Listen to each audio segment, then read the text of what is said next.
often have you felt restricted to spiritual practices that often seem outdated and of little relevance in today's world? Are you discouraged to express your own creative talents and develop spiritual practices that are uniquely you? The Liturgical Rebels podcast is for people like you who want to reimagine and reconstruct their faith and spiritual practices. It's for those who want to reshape belief and journey closer to God's wholeness with peace, justice, and flourishing, not just for themselves, but for the earth and all its inhabitants.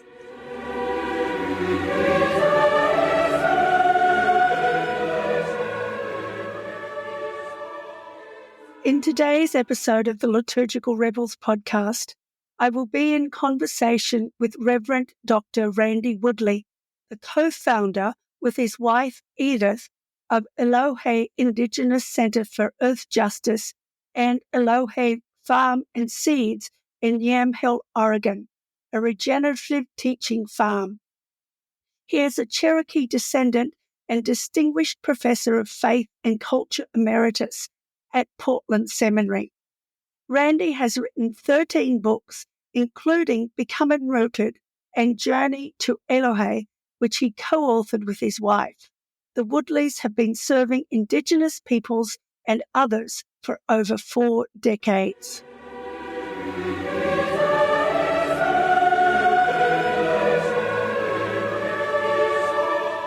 Randy, what a delight it is to be able to interview you for the Liturgical Rebels podcast.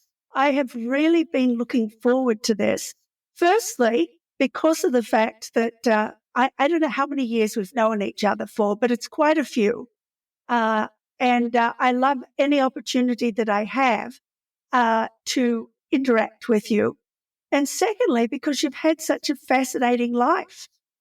So welcome to Liturgical Rebels podcast. Thank you. I'm glad to be here. And concerning my life, I once was going to write a book that said the journey of my 5 lives. So, yeah. Well, you really have had a fascinating life with some wonderful experiences and some very harrowing experiences. Can you tell us a little bit about your life? Oh, yeah. Maybe that'll help give people context. But I'm a child of Southerners who are both mixed blood Cherokees. My parents moved up north after World War II. My dad was in the Navy. They moved up to southeastern Michigan to a little community called Willow Run, which used to be a bomber plant. And then the Great Migration happened, and all the people in the South who were poor decided to come up and work for the big 3 automakers at that time, Ford, GM, and Chrysler. My dad was one of those. He got a job for Ford Motor Company. And I was only 6 weeks old when they moved. So pretty much raised in Michigan, in southeastern Michigan. I always tell people I was born in a pocket of the deep South in southeastern Michigan. So because all of their friends were Southerners, and the church we went to was full of Southern people and mixed blood people from Choctaw and Cherokee and Shawnee and Creek and other tribes.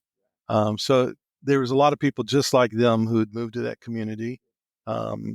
And a very extremely multiracial, multicultural community, which I consider to be a real blessing to have been brought up with, sort of in the middle of that. In fact, I think it made me who I am today and gave me the perspective I have, because I had friends of all sorts and learned to appreciate different cultures and ways of doing things early on. So I came out of that. I was basically what at that time you would call me some sort of a hoodlum, I suppose, would be the words used back then. And then to a kind of a hippie of sorts. And then I got serious about my native heritage. Probably at a young age, about 10 years old, I started questioning that and wondering about that. And then finally, as an adult, decided that all my parents and their friends would all get together on Friday nights and they would play music, right? And that's what people from the South do. A lot of them, they get together and they, and that's where I learned to play guitar, in fact. And all these people were all, mixed bloods in their church. And they always talked about, their, grandfather who spoke the, Muskogee language. And I just decided at that point that that's not the kind of Indian I want to be. I want to be a real Indian, whatever that means. And I really had not much of an idea because I only got to hang out with a few Indian friends that would come through every now and then and to the school, and then they would leave. But I would hang out with them and hang out with at their home and try to figure out, well, what does it mean to be native, right? And good question. Yeah, and so that was always a thing in the back of my mind. This was in the late 60s, early 70s. And so, of course, I did a lot of drugs and played in a rock and roll band and, did all that. And finally at age 19, October 23rd, 1975, I came back to my relationship with Jesus and never looked back since. And so then that took me on a lot of different stages of my journey. First, they told me just to be like them and to be assimilated. And they, I didn't know the word assimilated, but they told me all the native stuff was of the flesh. And so it took me a few years to sort of figure that out. And then I began to question the whole time, why does the church and this book that I keep reading, the Bible, and not act that much like Jesus or the early church? And those questions haunted me in my earliest years, and they still haunt me today. And in fact, I'm writing a book right now. It'll be published by Broadleaf called "How Western Christianity Got It Wrong." Oh, so. I like the sound of that. Because, like you, I think Western Christianity got it wrong. So, and then, of course, I went through a divorce just before my senior year of seminary, my master's of divinity. My wife left and I was a single dad. And then a year later, I met my wife, Edith, and we got married and we had 3 more children and, basically worked serving our native communities for at least half of those years, most of those years, in fact.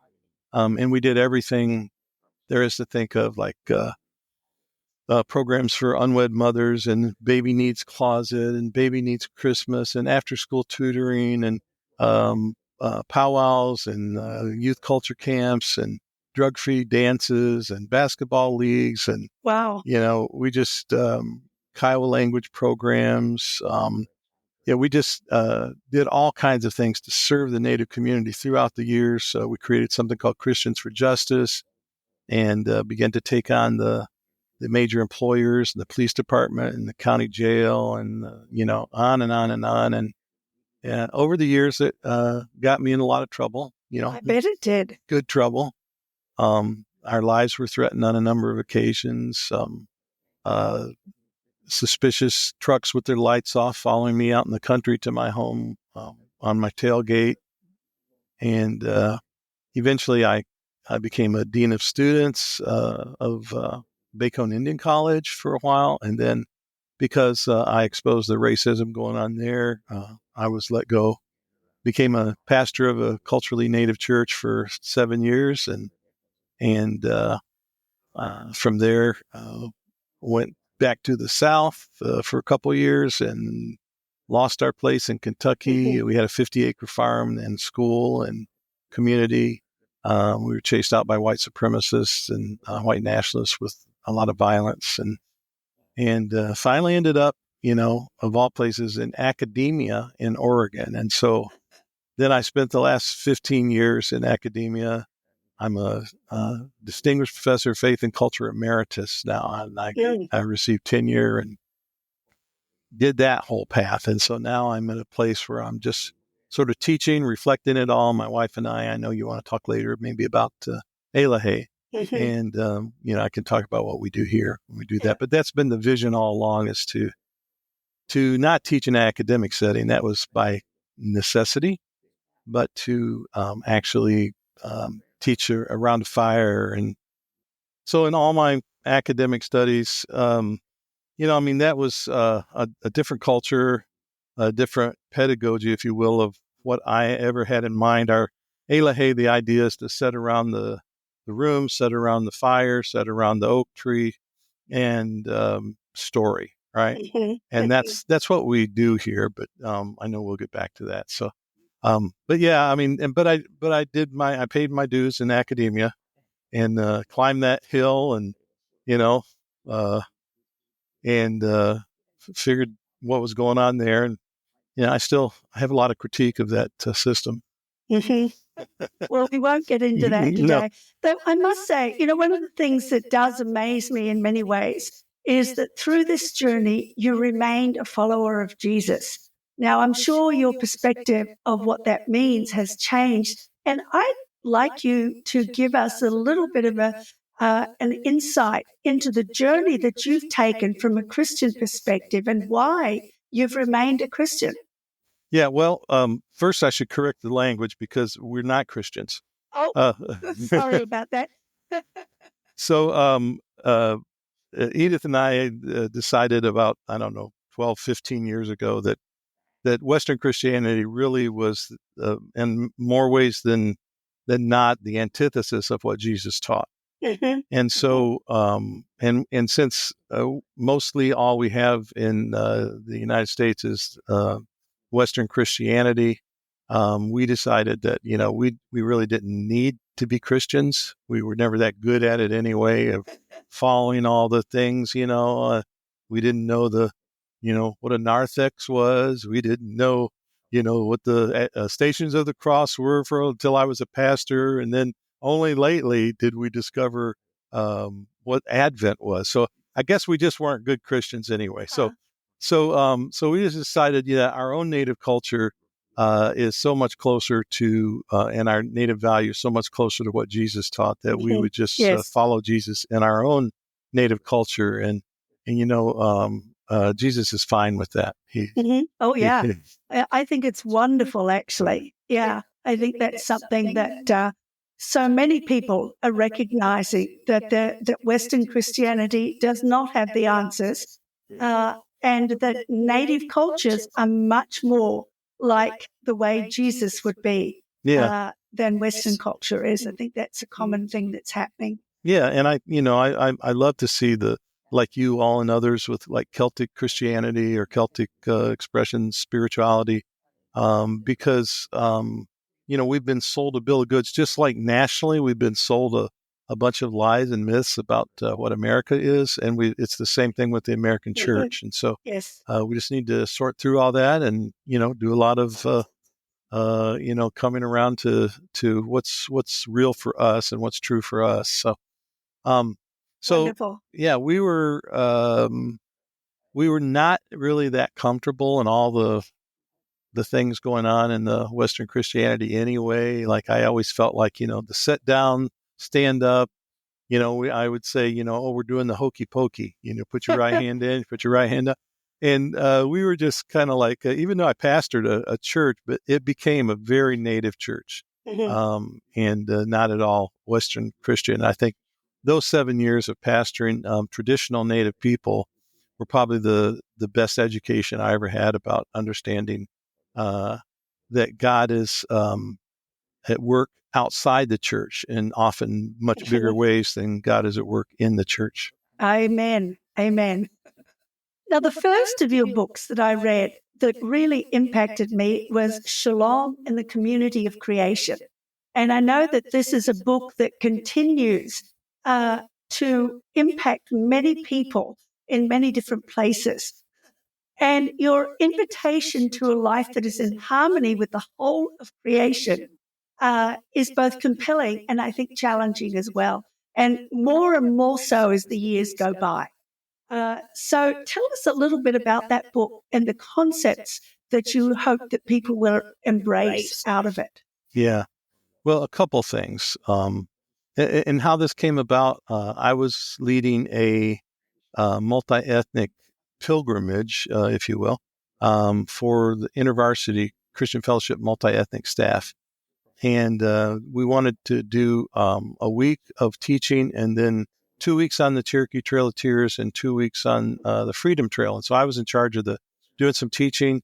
and then leading the 2 weeks on the Cherokee Trail of Tears. And we took a bus with 50 people, and we traveled all these areas, And Wonderful. Mm-hmm.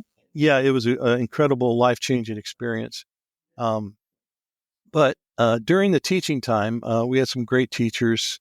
One of them was a man named Terry McGonigal. I don't know if you know Terry, but he was at Professor Whitworth. Yeah, Whitworth. Yeah. Yes, I do. Yeah. Yes. And Terry was a great friend, or has become a great friend, and he was teaching, and he had us read the book Peace by Walter Brueggemann, which is a fantastic book. Mm-hmm. And I kept seeing the understanding of what this idea of peace or shalom is in the greater context. And I kept saying to Edith, we have a Cherokee construct that's kind of like that, and I don't remember the name of it, but I know I've been taught that, And so after the first year, we actually did it a second year, and I went back and I asked some elders, and they said, "Oh, you're talking about Eloheh." And Eloheh is our word for living in harmony, living in peace, this big picture of, everything's as it should be. We're living the way we should be. The earth is, producing as it should. No one is hungry. Everyone's being treated fairly, and not in any way a utopia, but just the original instructions on how we're supposed to live. Mm-hmm. And so when it came time for me to do my PhD dissertation, I decided that I wanted to find out how many other tribes in the United States had this construct, this harmony way construct. And so that's what I spent my PhD research on, and my dissertation is on the harmony way, and which is the sort of generic way because every tribe has different names for it, right? And then I come to find out that, indigenous peoples across the world also, Aboriginal and Maori and Sami and Ecological Filipinos and Zulu and, Maasai and others who I've known all say, yeah, this is similar and we have similar values. And so my job during that dissertation was then to sort of deconstruct the what are the values that make up that harmony way.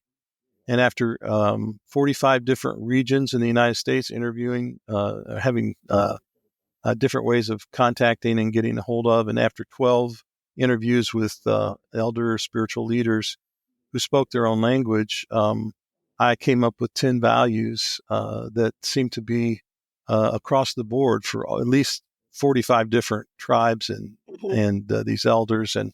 And so these were the values that sort of we realized that we were already living some of them, but we also said, it's good to remember this. And we, being in Indian country, we had observed these things. It's just no one had put them to words for us before. And so that's how we came up with the idea of that. And so Shalom and the community of creation was the first attempt to begin to try and communicate to people that there's this universal idea of harmony.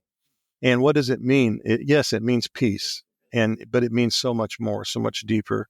And then to make sure that people understood that it not just involves people, but the whole community of creation. That's everything, right? Yes. And only when we are all together, all of us in the whole community of creation, having this harmonious existence, which is, again, not perfect. You move in and out of harmony, it's just, but you have remedies to bring yourself back, right? And structural and safety nets and things like that. And so, when we, kind of realized that's when we put them all together. Yeah. Wonderful. It's interesting because coming out of the refugee camps in Thailand in the mid-'80s, I read Walter Brueggemann's book as well, and it set me on a trajectory really exploring the whole concept of shalom too, which to a certain extent has been my life exploration and has more and more been the focus of my life as well. So it's interesting that we had a similar kind of exploratory starting point, but expressed in very different ways, of course. So fascinating. And, the book is just it really helps you understand that this shalom is not just a greeting. It's just like aloha. It's not just a greeting. It's a way of living, right? And the kia ora and all the other languages, Hojon with the Navajos and around the world, that that this sort of word kind of captures the way that we are all supposed to live together as human beings with the rest of creation. Mm-hmm. Yes. Well, and that's expressed in the next of your books that I love, which was the Harmony Tree. I know it's meant to be a children's book, but I think it's a book that a lot of adults should be reading as well, and I often recommend it to my friends. Tell us a little bit about that book and the others in the series that you've written too. Yeah, those are my three favorite books, actually. Oh, well, I can see why. I love them. Yeah. Too. And so the idea of the Harmony Tree came about when we were in Kentucky, actually. And you could tell that all the trees on the land had been cut down, 100 years ago or so, and then had grown back. And it was a beautiful forest that we had. But there was one virgin oak tree left on the top of the hill. And I always thought, well, why didn't they cut that one down too? Right? I mean, they could, I'm sure, but it was just this giant oak, probably 350, 400 years old. And as I began to think about that, I thought, somebody saved that tree. Someone spared that tree. And it sort of out of that came the story. And I wanted to, each one of the books has both a lesson about indigenous people and, settler peoples and the relationship and healing that. But it also, they also each have an ecological message. So the first one is about clear cutting.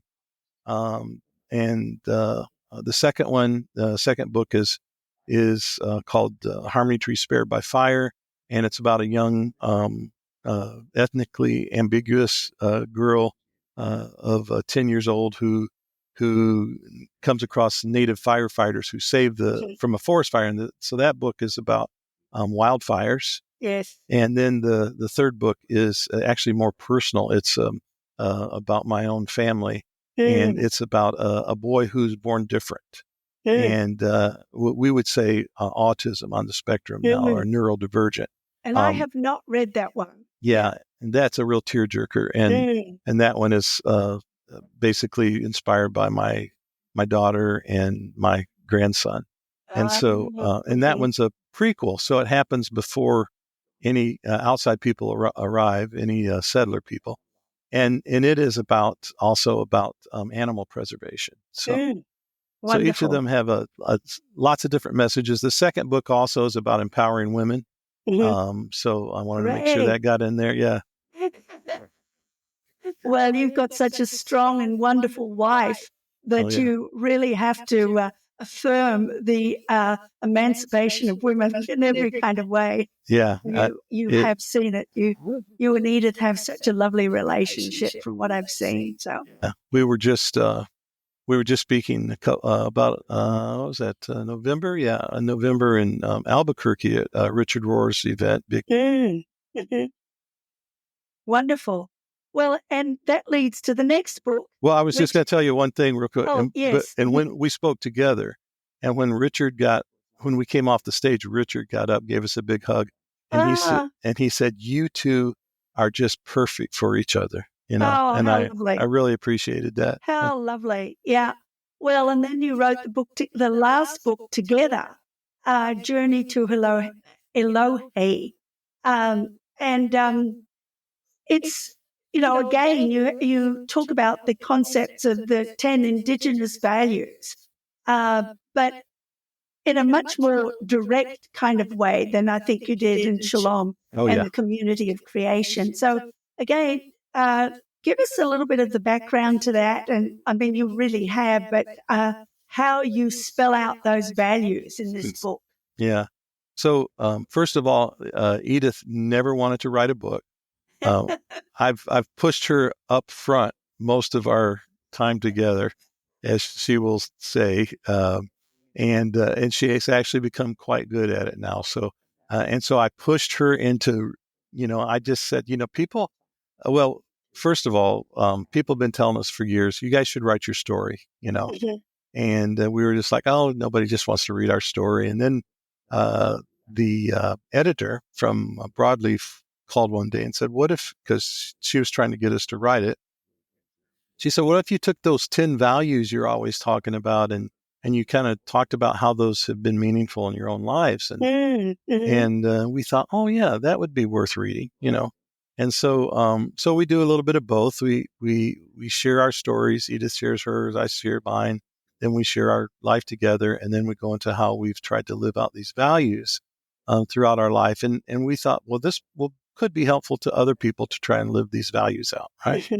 And so it became important for us to do that, and people are reading it and enjoying it and saying it's meaningful to them. So I'm glad we did it. Yeah.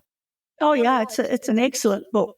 I would heartily recommend it to people. And I love the way that you do, not just talk about your story, but you talk about the values and weave those together and help people to see how those, are really the foundation of your life now. And that's great. And Edith said she's never going to write another book. So this might be the only thing you get to read from her.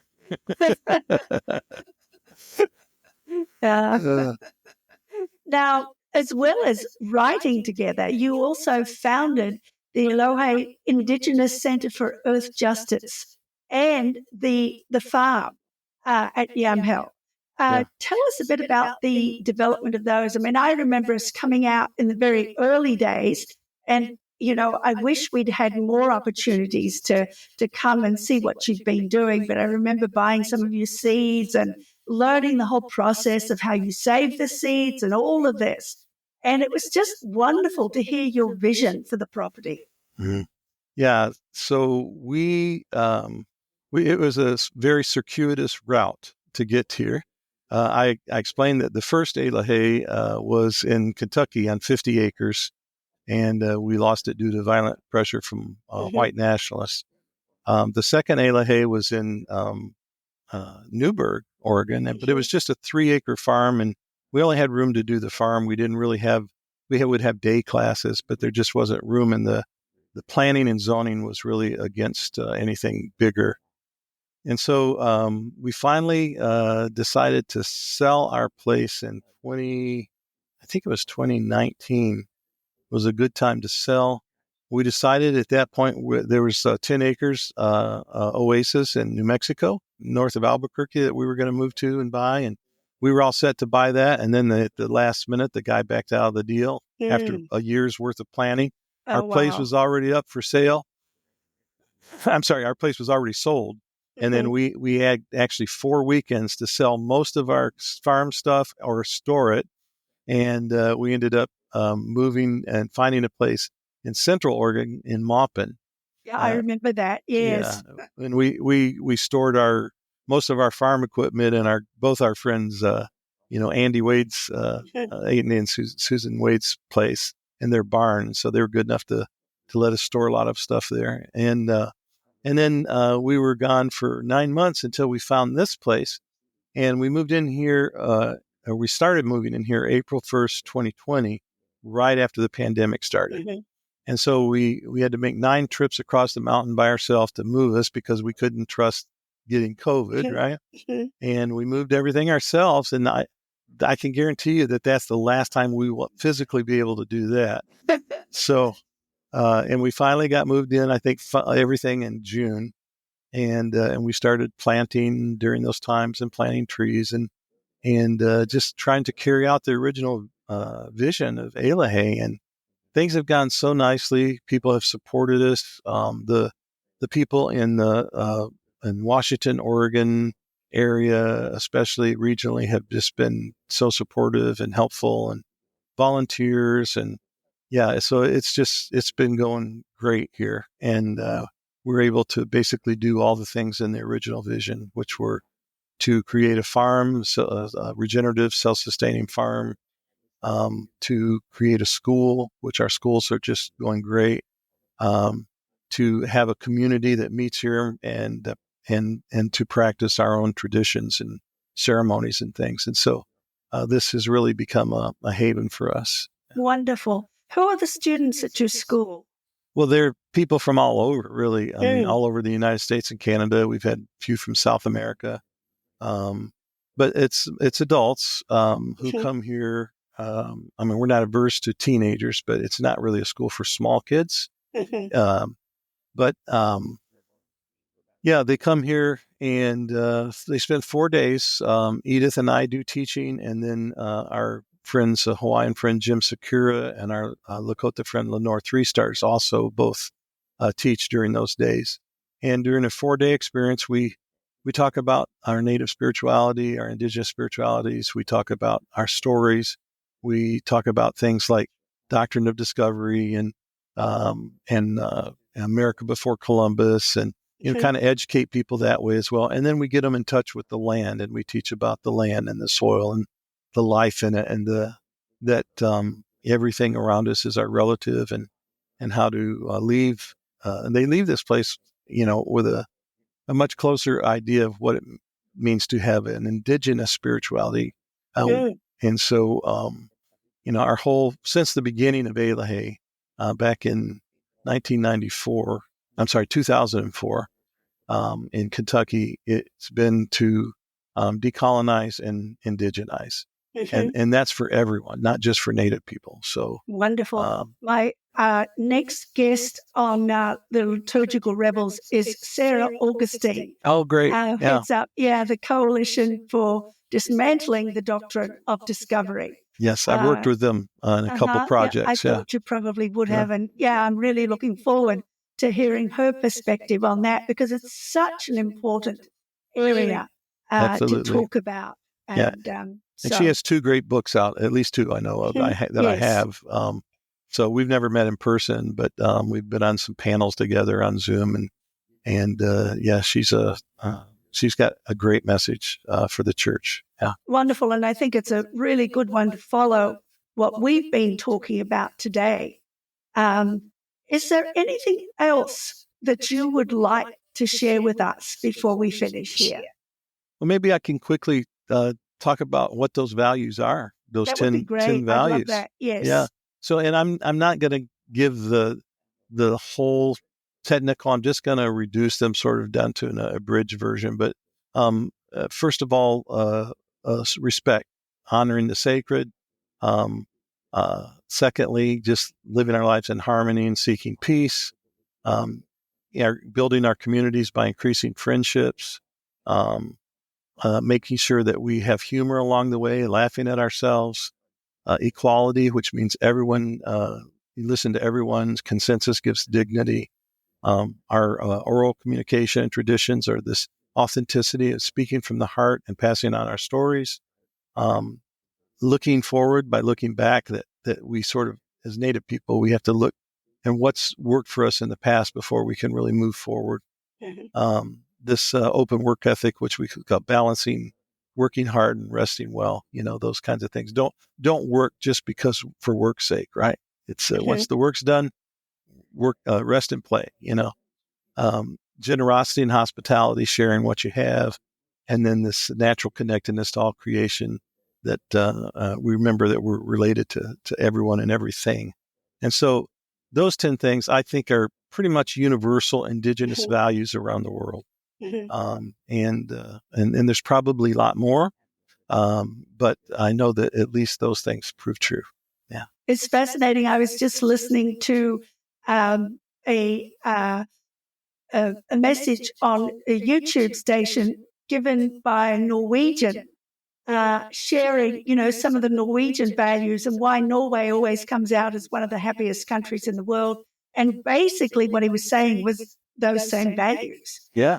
These are the things that make for, a stable and happy kind of culture. Yeah. And it was very interesting. And there is a Japanese sort of model of it, ikigai, I think it's called. There is a Norwegian, Scandinavian, Denmark, and the rest sort of value. I forget what that's called. That sort of, it's just the bottom line is these are the original instructions on how Creator gave humanity and all the rest of creation to live. And so the world would be a lot better off if we could begin to implement those. It certainly would be. It certainly would be, Randy. And that's kind of the prayer for the future, that we would recognize that this is the way that we should be going in the future too. Well, thank you very much for your time. This has just been wonderful to interview you today, and appreciate all that you do and continue to do. And hopefully people will get in touch with you. Your contact information will be in the show notes, and so they can contact you that way. Thanks. Nice being with you, Christine. You too. Thanks.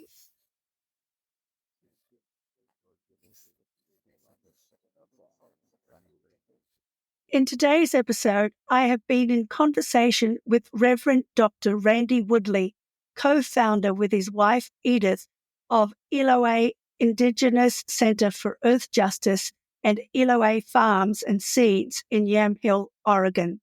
We discussed his journey into an Indigenous worldview of what it means to be a follower of Jesus and caught a glimpse of his life story.